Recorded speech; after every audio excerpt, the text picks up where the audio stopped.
आज की इस वीडियो में मैं बात कर रहा हूं पराशक्ति के बारे में, जिसे डायरेक्ट किया है सुधा कोंगरा ने और जिसमें लीड रोल में नजर आते हैं शिवा कार्तिकेयन। उनके साथ अथर्वा, श्रीलीला और रवि मोहन जैसे एक्टर्स भी फिल्म का हिस्सा है। इस फिल्म को लेकर मेरी एक्सपेक्टेशंस काफी ज्यादा थी और इसकी सबसे बड़ी वजह खुद सुधा कोंगरा है। सुराराय पोत्रु और इरुद्धि सुट्रू जैसी दमदार फिल्मों के बाद उनसे एक और हार्ड हिटिंग, सोचने पर मजबूर करने वाली फिल्म की उम्मीद बनना लाजमी था। ऊपर से शिवा कार्तिकेयन, जो आमतौर पर अच्छे स्क्रिप्ट सिलेक्शन के लिए जाने जाते हैं, तो उम्मीद और भी बढ़ जाती है। सब्जेक्ट की बात करें तो फिल्म ने एक बेहद जरूरी और संवेदनशील मुद्दा उठाया है। 1965 के एंटी हिंदी इंपोजिशन मूवमेंट से जुड़ा यह विषय तमिलनाडु की सामाजिक और राजनीतिक पहचान से गहराई से जुड़ा हुआ है।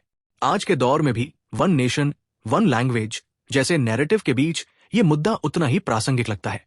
यानी ऑन पेपर ये एक बहुत ही स्ट्रॉन्ग और पावरफुल सब्जेक्ट है, लेकिन यहीं से फिल्म की सबसे बड़ी समस्या शुरू होती है।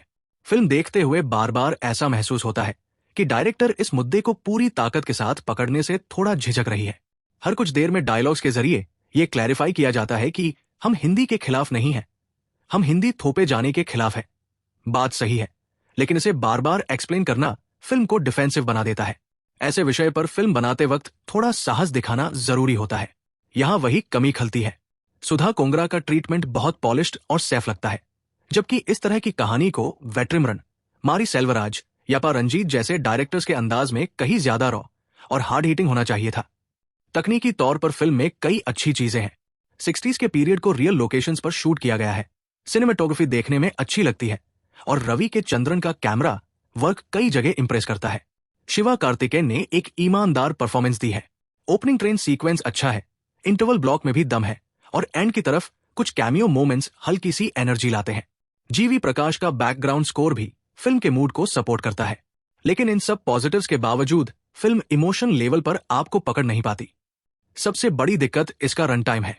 फिल्म जरूरत से कहीं ज्यादा लंबी है और जिस तरह का ट्रीटमेंट चुना गया है वो इतना समय जस्टिफाई नहीं करता।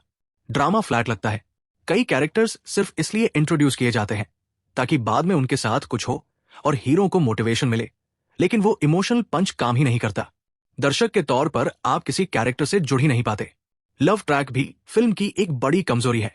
सुधा कोंगरा आमतौर पर फीमेल कैरेक्टर्स बहुत अच्छे से लिखती है, लेकिन यहां श्रीलीला का किरदार उतना स्ट्रांग नहीं बन पाया। उनका रिवोल्यूशनरी एंगल स्क्रीन पर ठीक से कन्वे नहीं होता और ऊपर से अननेसेसरी गाने फिल्म की पेसिंग को और स्लो कर देते हैं।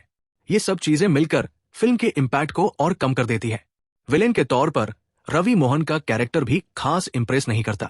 एक आईबी ऑफिसर को पूरे सिस्टम का चेहरा बनाकर पेश करना थोड़ा अजीब लगता है। ये मुद्दा इतना बड़ा था कि इसके लिए कहीं ज्यादा लेयर्ड और स्ट्रॉन्ग एंटागोनिस्ट की जरूरत थी। उनका कैरेक्टर काफी वन डायमेंशनल है और एक्टिंग के बावजूद राइटिंग उन्हें उभार नहीं पाती। सबसे बड़ी बात यह है कि फिल्म बहुत प्रीची लगती है। मैसेज ऑर्गेनिकली कहानी से निकलकर आने के बजाय सीधे डायलॉग्स के जरिए परोसा जाता है। स्टूडेंट्स पर अत्याचार, आंदोलन और कुर्बानी जैसे सीन मौजूद तो है, लेकिन वो असर पैदा नहीं कर पाते जो इस सब्जेक्ट से एक्सपेक्ट किया जाता है।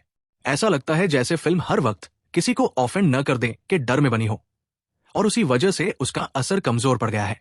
ओवरऑल पराशक्ति एक ऐसी फिल्म है जो बहुत जरूरी मुद्दे को उठाती है, लेकिन उसे पूरी ताकत से एक्सप्लोर नहीं कर पाती। इसमें पोटेंशियल बहुत था, पर एक्सिक्यूशन में साहस की कमी साफ दिखती है। शिवा कार्तिकेयन और सुधा कोंगरा से जिस लेवल की उम्मीद थी, फिल्म वहां तक नहीं पहुंच पाती। अगर आप सब्जेक्ट के लिए फिल्म देखना चाहते हैं तो एक बार देख सकते हैं, लेकिन एक हार्ड हिटिंग, याद रह जाने वाली फिल्म की उम्मीद लेकर जाएंगे तो शायद निराशा होगी। आपने अगर पराशक्ति देख ली है तो आपका अनुभव कैसा रहा, कमेंट में जरूर बताइए।